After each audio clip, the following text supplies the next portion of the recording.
Yeah.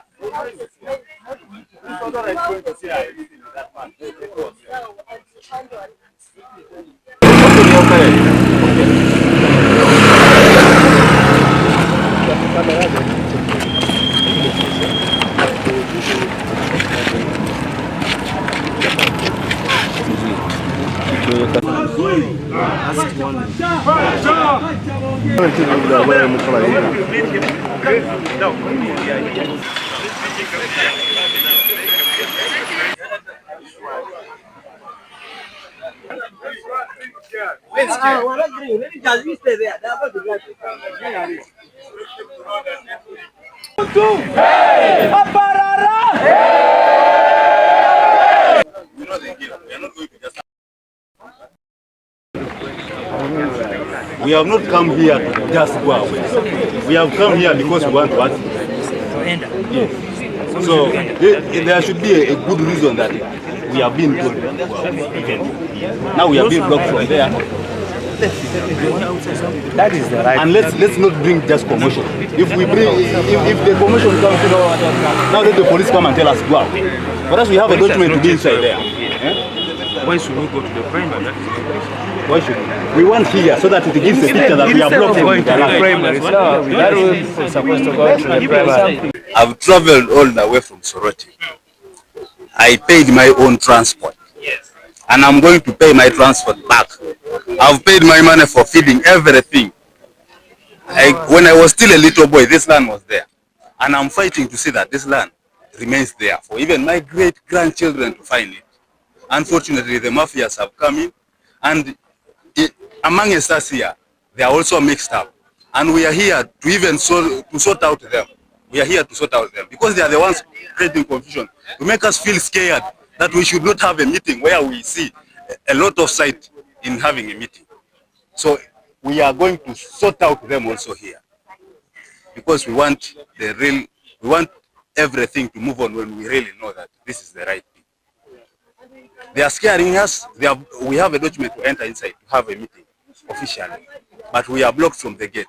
Now we are at the gate here, stranded, and we are looking at sitting here to have a meeting. Amanya gange bampitali nito Gilbert Twikirize, Deputy RC Kampala Metropolitan, ate DC Kawempe District Scouts Council.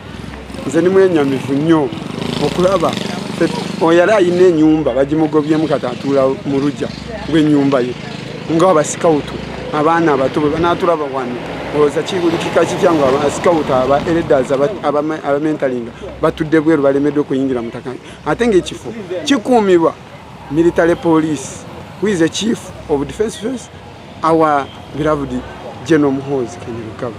The same way our commanding chief is the president. This one we call upon Twitter amukulembeze w'eggwanga ne chief of defense forces atuyambe kino kifo kyaffe abakijjamu bakitunda ate bwe bamala kukitunda kati baagala kumalirawo ddala ettaka ly'abasikawutu bwe omuntu wena akiri mabega atuyambe bano ettaka ly'abasikawutu siri abantu abagala kulitunda kulimalako lino ettaka ly'abaana bato nga Kabaka bwe yagamba n'ekiwandiiko kya Buganda bwe kyagamba buli mwana muto mu Uganda amanye ekifo Kaazi atayetenera kujja Kaazi kati leero olwaleero batunze tibakiriza bananyini b'okuyingira mu linnya lya Boy Scouts which was changed in 1975 by the National Council to get inclusion okuleeta abawala n'abalenzi wamu sawa zino tetukirizibwa tetuyingidde gate military police weeri ekugamba ate police yakiri yalinze naye kugamba ffe temujja kuyingira andi tuli wano tutudde bweru nze nandisabye mukulembeze w'eggwanga Minister of Lands Judith Nabakooba Speaker of Parliament, let's wake up. Muyamba abasikawutu abaana bato ne generation ejja mu maaso abaana military tugambe ngo babagambye tuwala akirizibwa kuyingira mu ndoomo naye akubidde bakama baffe bonna tuli wano nabo tuli ne chief commissioner tuli ne chairperson council ne chairperson board naye bagambye titukiriza oyo mukama waffe yaani ekitunyiiza nnyo president bwe yajja wano ne tiactinga bamukweka amawulire kati eno ediringa na deputy RDC yawandiike Bano half of the president mu district zonna ojja kwesanga Makinde Ssaabagabo eyawandiise ebbaluwa ye deputy RDC, not RDC the patron of scouts in that district. Ojja kwesanga Masaka eyawandiika ayita Abascout bali joni yonna yali deputy RDC nga yagamba nze tuli ba Boy Scouts. Boy Scouts yali eriwo naye neevaawo because twali twagala tuleeta abawala n'abalenzi wamu beeyagalire mu scouting. Ekiriwo kati mu masomero tulina mixed schools, tulina ne single schools naye zonna zirina scouting. Kati sawa zino olowooza omwana omuto w'emyaka mukaaga Cub Scout gwen training yanaakola atya ayagala kujjako Kaazi akirabye ajja kusanga kiri mu polote ne hotelu zineki bye byaleeta. Kabaka tumwebaza nnyo Ssaabasajja wange baatuweeta kerimu ku bwa camping, abaana campingako kuyigirako empisa n'okuyiga obuscout bubakuza mu mpisa n'omu nyeyisa mu community zaabwe. Naye olwaleero efuuse hoteli and abakulembeze bonna bajeyo batudde baagala politics gye bagamba. Naye omwana w'eggwanga omwana oyo omuto bamuyambye eki? Mwe abakulembeze mwenna muveeyo, abali omanyi mwenna mwali basikawutu aba MP baveeyo. Lino ettaka likwata ku mwana wo gwen training mu ssomero, gwen training Kampala Paris, gwen training Kampala Academy, gwen training abaana bangi ba MP ben training abaana bangi ba generals abanangi. Naye kati omugambo ki ettaka balitwala kitulina kye tusobola kukola. Yes, we asked them who ordered you not to allow us enter. They have not told us anything. They have not told us who ordered them. They have also not shown us any document. They have told us we are just not allowing you inside.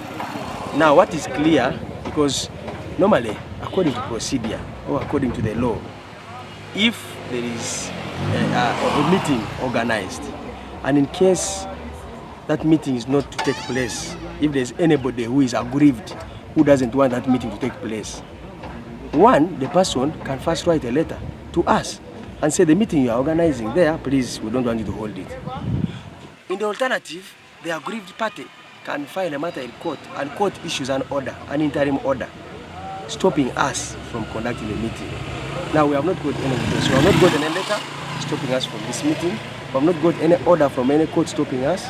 So we cannot even tell authoritatively. Of course, behind the corridors, we suspect the people who are behind blocking us.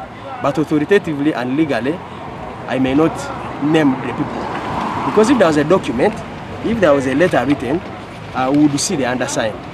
Or if there was a court order, we would see who is the applicant, who is applying for this thing to stop. So there is nobody we know at the moment legally, but the others. So what we are going to do now, because people have come from all kinds, all parts of the country. Personally, I've come from Soroti. I traveled the whole night. People have come from West Nile here. So what we're saying now, we are just now trying to brief them on the way forward, because this is a clear significance that is a problem that needs to be addressed. And there are many ways of addressing problems. There are legal ways, there is an alternative dispute resolution. So we are going to get into the truth of this matter, find out who are having issues with us and what is the problem and how best can we solve it. But since people are here, we cannot just chase them. We are now just briefing them, informing them what to do and asking them to calm down, because we don't want people to raise tempers, calm down, as we now the leaders concentrate on how to sort out them.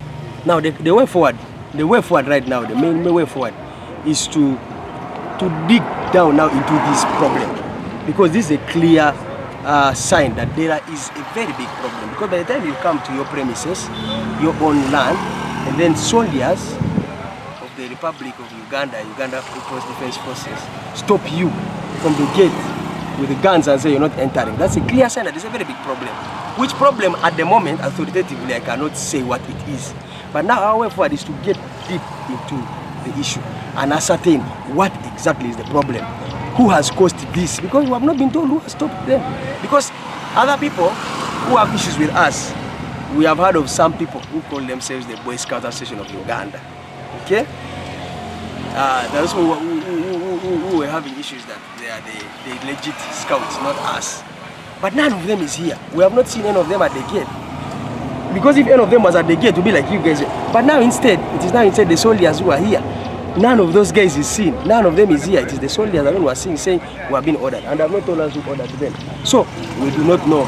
So the main way forward now, meaning all activities that even the agenda that we had planned to handle today, we may not handle them now. But we are going to dig down to find out the problem. And in the shortest time possible, because next month, for example, we're supposed to have a national scouts camp here, where scouts from all over the country, the young children are going to come. So we wouldn't want again children to come in August here and have this kind of blockage. So we need to work as fast as possible so that we can know whether we can clear, so that by the time of that camp, everything is at par.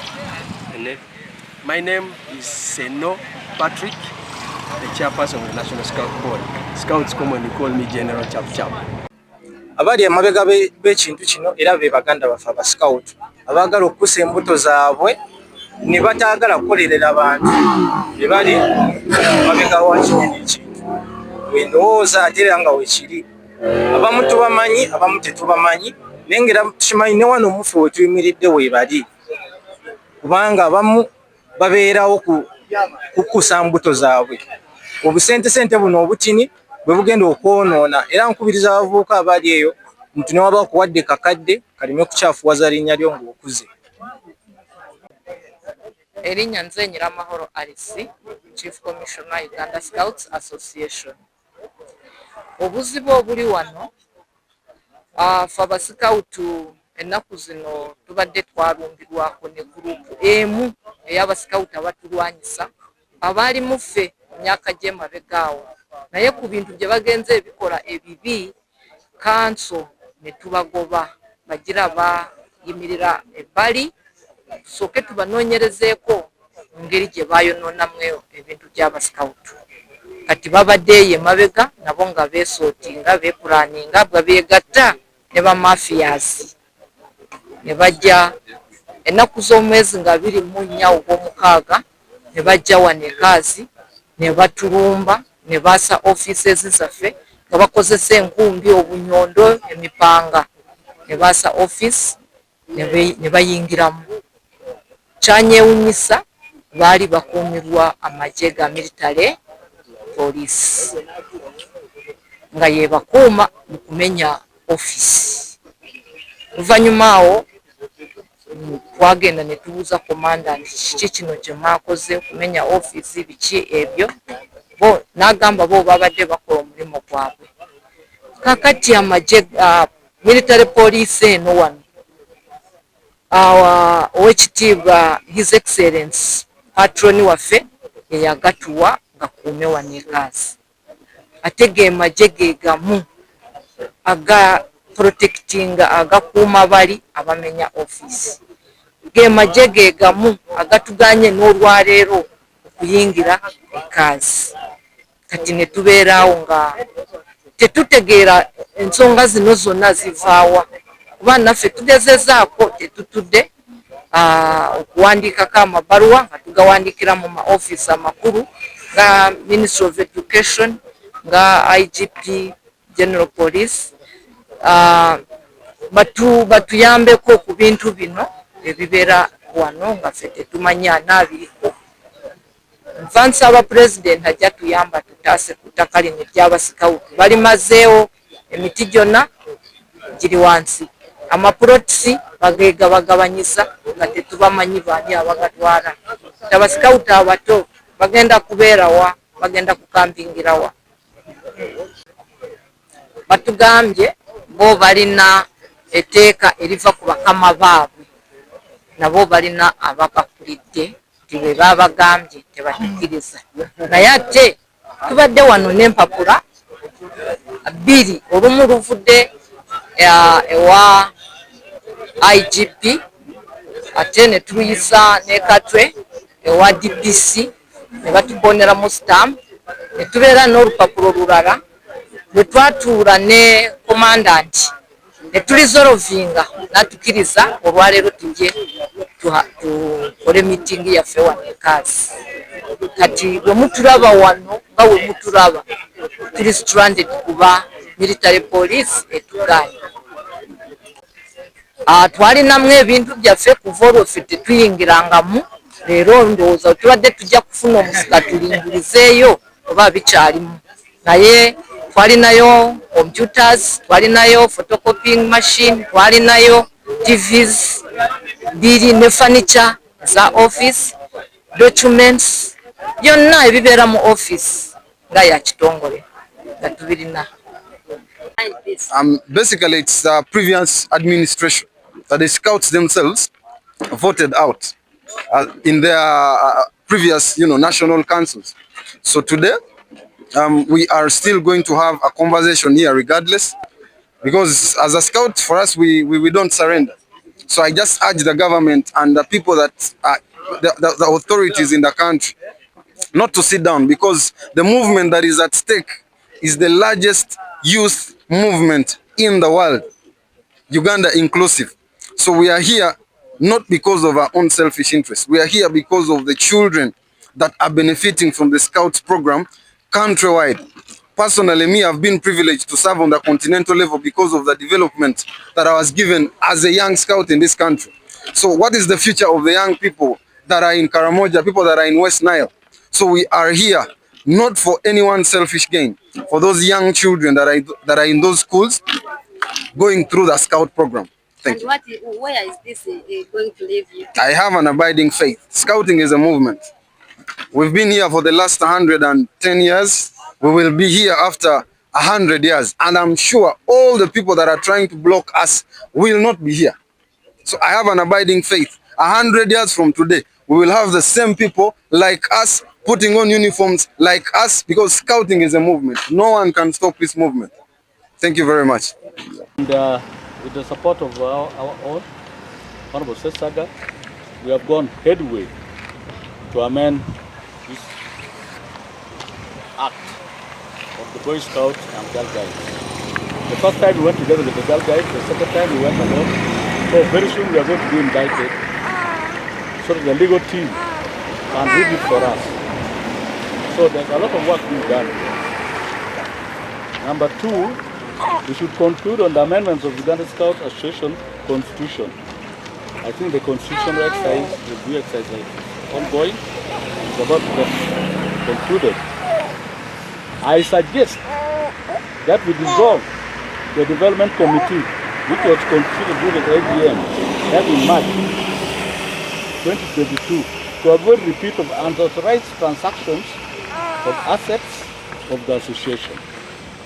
Number four, I propose here that we remove the warrants from the previous leaders who have evidence of having sold Kaazi and Uganda Road land.